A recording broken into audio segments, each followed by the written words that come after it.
Hello and welcome to Do It Yourself channel. Today I will show you where to find the option and how to change location of switch access shortcut button in Realme 14x phone. So right now we have the floating button. Here we can change its position. Where we need to go to settings first, then accessibility and convenience, then accessibility, and here we have tabs at the top. So we have General tab, Vision, Hearing, and Interaction. In the Interaction tab, we have switch access.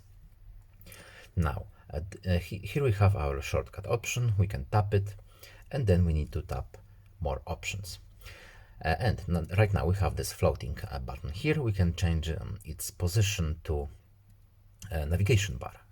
Here is the location menu, and we have two locations. We have navigation bar, here it is, and now we have floating button, here it is again. And that's all.